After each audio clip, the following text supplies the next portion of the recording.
What's going on, guys? It's Nick here, back with another video. It's Monday, so time to take a look at the waiver wire. Let's check out some players that we should be adding this week. We've gotten to the point in the season where there aren't really that many surprises anymore. No more like players just breaking out in like week 3 that we had no idea was going to have a role. I mean, at this point, we kind of know everyone's role in the offense, so waiver wire is mostly going to be injury related or maybe rookies seeing that second half bump or might in the near future, and so we should be stashing them.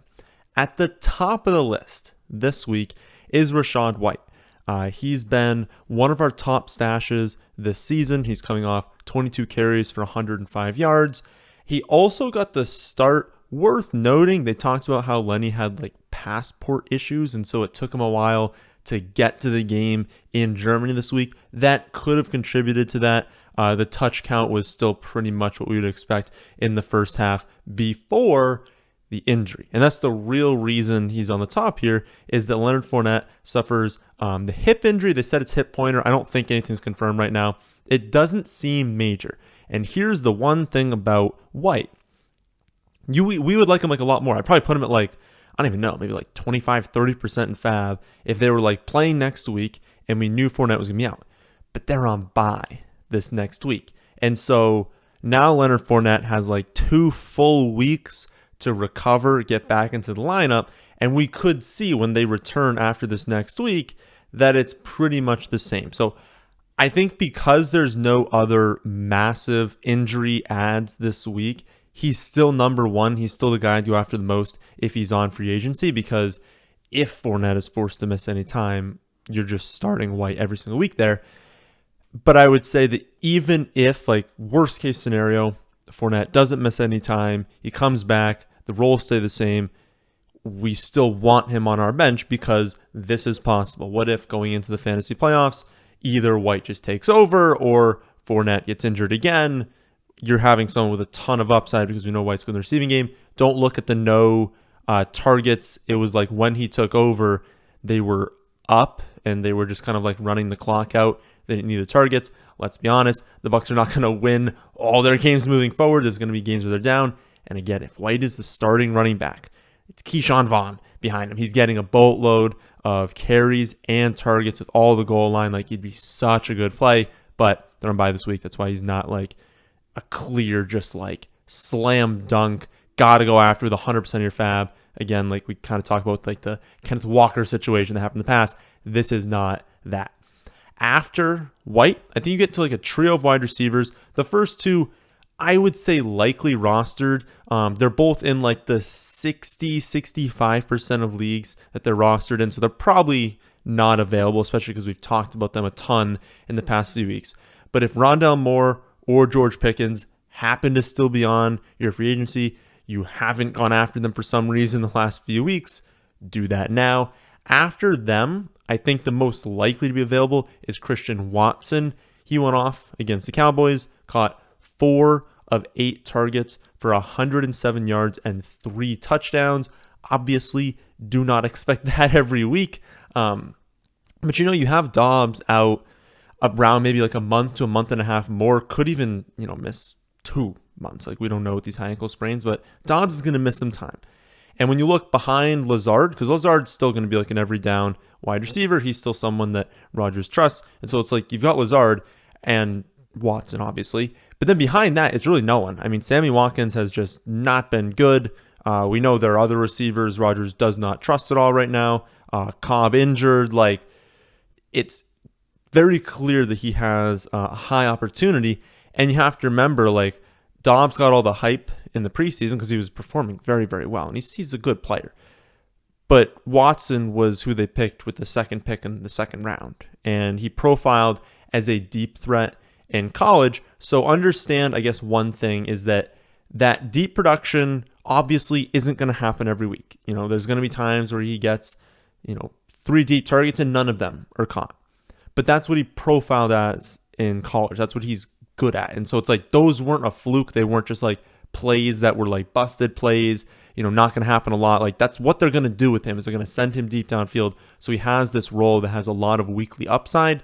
It's not always going to hit, but understand, again, it's not a fluke. Like, he's still a good player. He's got a downfield role. I would say he's the top ad there if the other two aren't there. After that trio of wide receivers, I think you're looking at another trio of running backs, and that's Pacheco, Gus Edwards, and Jaylen Warren. Pacheco in particular gained a lot of value this week. I really thought they were just going to stick with this 3 running back rotation, but Clyde only played 4 snaps, and he had 2 targets and 0 receptions on those 4 plays, and I think it was right into the second quarter. They just come out, give him 2 targets, didn't work out, didn't see a touch or a target after that. He was just completely phased out of the offense. Pacheco season high, 56% of the snaps, 16 carries for 84, 86, something like that yards, and 0 targets. And that is the one, I guess, big caution. I listed him first here, and first, I guess, in this tier behind Rachaad White. And I think he should be owned in, no one's ever going to be owned in 100% of leagues, not being drafted, but 95% of leagues. Pacheco needs to be owned. He's someone we might be able to start every week moving forward. The one caution is that don't get overly excited and think he's featured, because again, in a game where Clyde wasn't used at all, Pacheco had 0 targets again. McKinnon was the 3rd down back. He was the 2-minute back. He actually got more short yardage work than Pacheco. And so that is not fantastic. And even though, like I said, he needs to be rostered everywhere, he could put up a lot of games with 15 to 17 carries, around 80 rushing yards. But if he doesn't score and he doesn't have any targets, that's 8 PPR points, and that's not fantastic. So much, much better in standard and half PPR leagues than full PPR. But like I said, I don't want you to think, oh, you can't go after him. He's a running back that we might be able to project for 15 to 17 carries on the Kansas City Chiefs. He's going to have touchdown upside. He's going to have yardage upside. He's going to be good. He needs to be rostered. After him, I think it's Gus, who has very similar concerns, but those concerns will grow moving forward because we're going to have Dobbins returning. I don't think Dobbins is going to be back until, my guess would be after Thanksgiving. So you've got probably 2 more games of no Dobbins there. And Gus was still the lead back over Kenyon Drake. Now, Drake has looked good and will still be in a split, but it's such a good rushing offense. They'll run for plenty of touchdowns. They'll be good. If Gus can return this week, you probably have 2 weeks with him as a running back too. And a lot of people did drop him after the injury, just weren't able to keep the roster spot and needed something else. And so he's available in a lot of leagues. And if you need that running back too, bye weeks, injuries, stuff like that, Gus is going to be solid. Another player that could have, 60, 70 rushing yards, but no touchdown, no receptions. And you're like, oh, now, that kind of stinks. But he could also have 2 touchdowns like we've seen in the past. So he still definitely needs to be rostered. And then Warren didn't take over as some predicted he may, but that's not really the end of the world. He still had his 2nd highest snap share on the season, and it was his highest in a non-blowout. So the other time that he got a ton of snaps, they lost 3 to 38 or something like that, and he got a ton of run in the second half. This was a game where it was close, they were winning, it was competitive, and they still gave him a ton of snaps, gave him 12 touches, turned that into 77 yards. Again, more efficient than Najee Harris. Even with Najee Harris having that really long run, Warren overall with his touches was still more efficient. I could really see a 55-45 split very soon. And it's the same thing with Rachaad White. Rachaad White we liked because he was stealing work. He looked pretty good. I would honestly say Warren looks better. Tough because the offensive line is so bad for Tampa Bay. But regardless, White was getting work.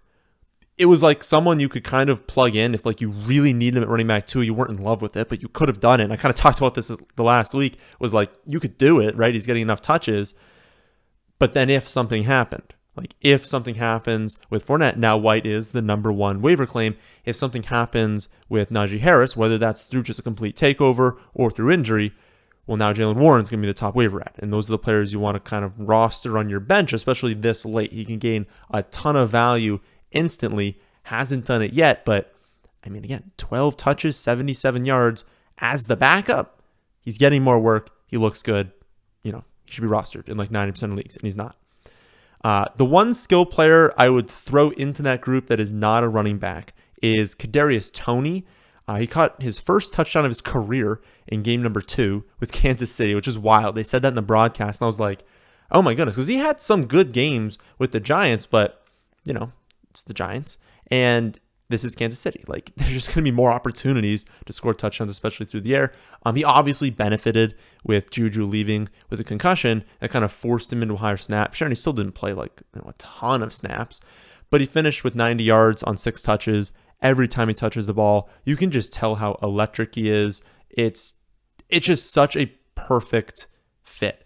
He's going to get more schemed usage. He's going to get more usage in general. There's going to be plays where he's not even schemed the ball, but Mahomes scrambles around, he buys time, and he hits Toney for like a 30-yard gain downfield. Like, it's just going to happen. I don't know what his exact projection is going to be this next week because I would say I don't know with Juju. I don't think Juju's going to play. And so if we don't have Juju out there, and we can think he's got one more week to kind of learn the playbook, develop a little bit with this team, game chemistry. Like, it was exciting if you have him because it's like he was playing ahead of Watson. He was playing ahead of Sky Moore. Like, as he gets integrated into this offense, he's going to be good. He's going to be potentially their top receiver, not having Juju on the field. And so I would throw him into that group. I think he should be rostered in, like 90% of leagues. Everyone I've mentioned so far should be rostered in 90+% of leagues. After everyone I just talked about, I think you take a step down, like a new tier. And I would say depends on your tight end need. If you've got, I don't know, like a top 5 tight end. If you've got Kelsey, I would say Andrews, I think will be healthy this next week. But I guess if you have him and he's going to be out, you don't have an option at tight end right now. But it's like Kelsey, it's like Dallas Goedert, I guess. If you have like those two, you probably don't need these options. But for most other people, you're always looking, right? You're always like, hey, what's there on free agency? Because my guy keeps getting me 6. I would say the top ones are Foster Moreau and Cole Kmet. Foster, he's going to get at least 3 more starts, maybe more with Waller on IR. And, who knows? Like, they do have a long-term view with Darren Waller. Not necessarily for the next 5-6 years, because we know Waller's getting up there in age, but like, they're not making playoffs. Like, the Raiders are not making the playoffs this year. And so if it gets to a point late in the season, like, could they shut Darren Waller down? Maybe. And that's like tough to hear, I know, because like I have Darren Waller in the league, and that's not very fun. But Foster Moreau, every time Waller's out, just steps in, gets like 90% of the snaps, puts up 70% of the production that Darren Waller would have gotten. And so if you have Waller, if you have someone else, he's not a bad option. And then Cole, breaking out these last few weeks. I don't think that either one of them are going to be like a consistent top 5 option, but it really doesn't matter. Like, any tight end seeing the field that we can project for like 5 to 7 targets and red zone usage should be rostered and should probably be started. And that's the case for both these two. Kmet in particular is kind of funny because if you remember back to the like must roster, high own, I don't know what I called it, but like highest upside players video, I talked about Cole Kmet and he was like the pick at tight end basically because like he'd gotten usage last year, but was super unlucky with touchdowns. And I was like, if the touchdowns ever come, he's going to be good in fantasy. The thing is, it's completely flipped. And now it's like he's getting unbelievably lucky with touchdowns, like 5 touchdowns in the last 3 weeks. No one does that. Like, that is super lucky. That's not going to continue. Like, he's not Kelsey. He's not Mark Andrews. And the thing is, Kelsey and Mark Andrews have both never had 2 touchdowns in back-to-back games. Like, they're very good tight ends. They score plenty of touchdowns. Kelsey's, this is what, his like 10th year in the NFL. They've never done it. And Cole Kmet just did it in back-to-back weeks. So that kind of shows you how lucky he's been. He's not going to be scoring a touchdown or 2 every single game. And it's still low volume of passing attack. Like, obviously Fields is just rejuvenated this offense. Like, they're looking so good. But he's still only going to throw for 150, 170 yards. Like, Cole Kmet's not going to have that high of a projection every week unless he's scoring the touchdown.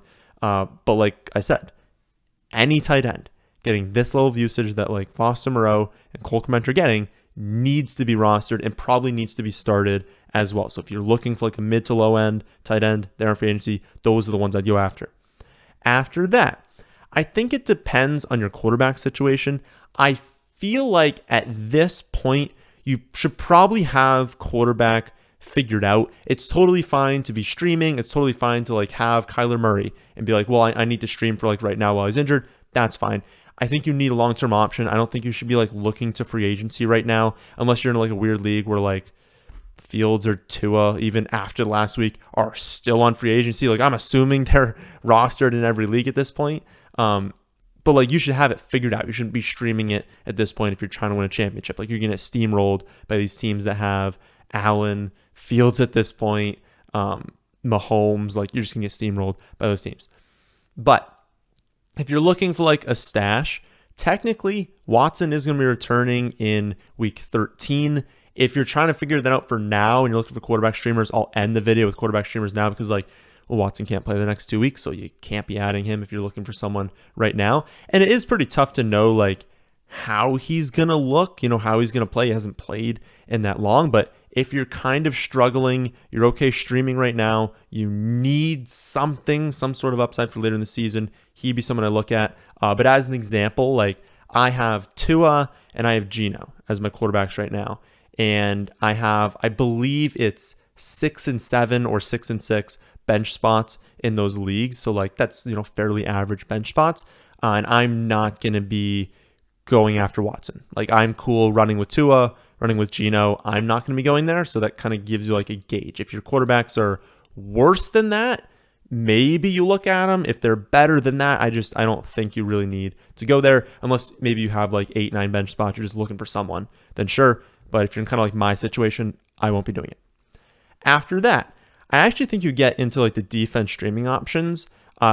There are some like running backs and wide receivers that I'll mention to close this video that are like, good guys to have on your bench, maybe some upside options, and then a few quarterback streaming options as well to end it. But in terms of like who's going to help your team the most, I don't think anyone else really that we're going to talk about is someone that you're like adding off free agency, plugging in right now, going to be great. But like defense obviously matters. And especially at this point, if you can kind of like get a good defense, you can be streaming them for like the next few weeks.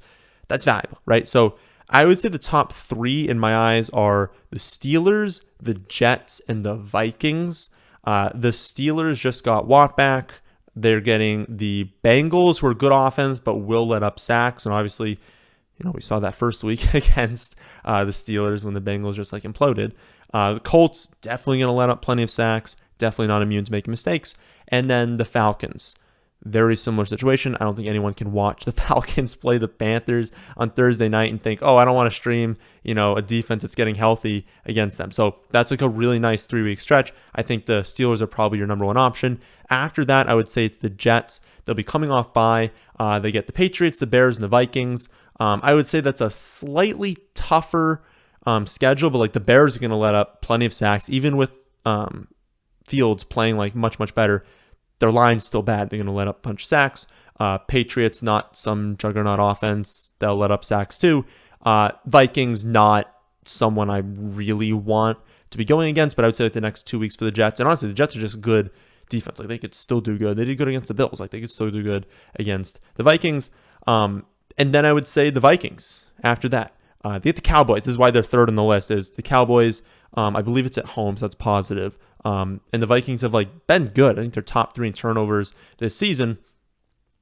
But I feel like I don't want to start them against the Cowboys. So if you can do like maybe add the Vikings having someone else, they get the Patriots and the Jets after that, which are obviously going to be 2 defenses or 2 offenses that we want defenses against. And so Steelers first, then Jets. And if you have an option for the next week, you want to stash someone for the 2 weeks after that, the Vikings have been a lot better on defense, I think, than a lot of people thought they would be this season, and then 2 good matchups after that. After defense options, again, I think you're just in this like flyer range. I wouldn't spend any more than like, I would probably just add everyone that I'm going to talk about here, but anywhere from like 0, 1, 2%. Obviously, if you've got like 80% of your fab left, you want to spend 3% on one of these players, go for it, right? There's only so many weeks left. You can spend a few percent.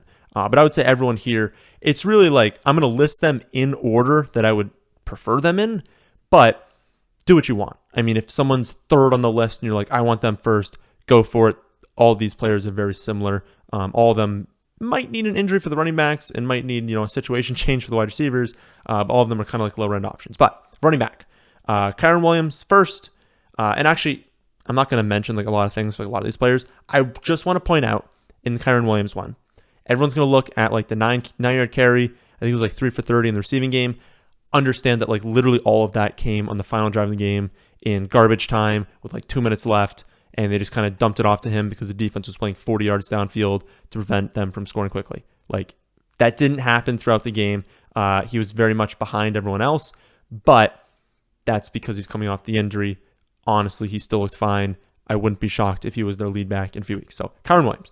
Then Jerick McKinnon, in that 2 running back rotation now. Madison, handcuff, and then Spiller, the handcuff now for Austin Eckler. Then at wide receiver, not fantastic options, but it's Jarvis Landry, probably the number 2 now for the season there. Donovan Peoples-Jones, number 2 in Cleveland, especially if we're getting Watson back soon. Nico Collins, the number 1 maybe for Houston. He was their most targeted this week. He gets downfield work. He gets red zone usage. And I believe he played more than Brandon Cooks, who they stripped the captain badge from. Like, they're going to maybe go in on Nico Collins. He's interesting. Treylon Burks, potentially number 1 rest of season for the Titans. Odell wants to be joining an offense. We don't, or like a really good team that's like Super Bowl contender. I believe off the top of my head, the ones that he wanted were Bills, Cowboys, 49ers, and then 2 others. I'll pin a comment on what the other teams Odell was looking at. They were all good teams. They were not all teams we want in fantasy him joining. There were like 3 that would have been good. The Giants were actually one of them. But regardless, he's a great player. He could return pretty soon. He's cleared to play. He'd be someone I'd look after or for like a stash. Duvernay, potentially the one now for Baltimore. Isaiah McKenzie getting more snaps every week, getting more like usage. He's kind of like taking over. I thought Shakir is better. I still think he is, but they don't. So they're going to play McKenzie. Paris Campbell, now that Matt Ryan is probably the quarterback again, he's going to get more targets, more consistent workload. Deshaun Jackson, pulled the hamstring in his first game back. Probably not going to do anything the rest of season, but good deep threat, good offense. Maybe he could do something, more deeper league there. And then Terrace Marshall. Going to be playing every snap, going to get red zone usage. It's just their quarterback situation is terrible. At tight end, if you don't want those top 2 or they're not available, Hayden Hurst, Isaiah Likely, assuming that Mark Andrews is out, can't play Likely if Mark Andrews is in.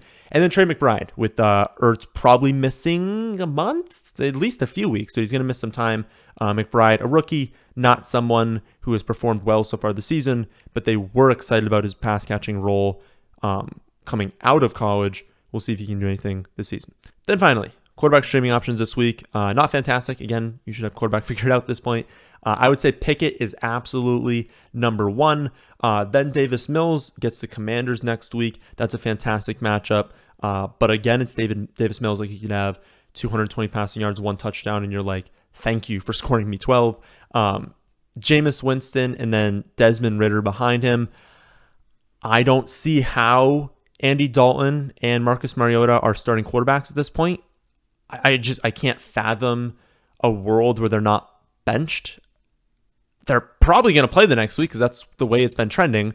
I don't understand it. I think Winston has to play. I think you've got to throw Ridder out there.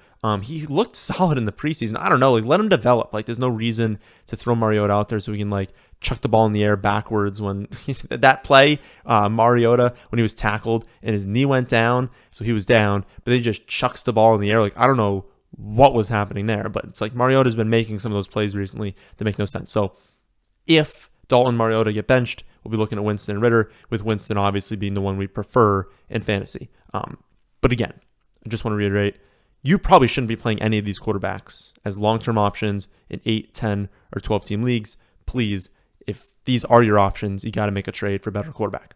So that's what I'm seeing in free agency this week. I will update the table on the website. If anything happens on like Monday night or if any injury news drops, I'll just update kind of the rankings there. You can also just see the rest of season rankings that come out on Tuesday, and that'll help you either with trades or with waiver wire as well. And then I'll also pin the comment of the teams that Odell was looking at. I think I listed 4 of them. There was a 5th that I forgot. I'll be back Wednesday to go over the top trade targets this week, Thursday to go over running back starts and sits, and then Friday to do wide receiver starts and sits. That, my friends, is in this one. Hope you all enjoy. If you did, how about hitting the like button? How about subscribing to the channel if you're new here? Thanks for watching.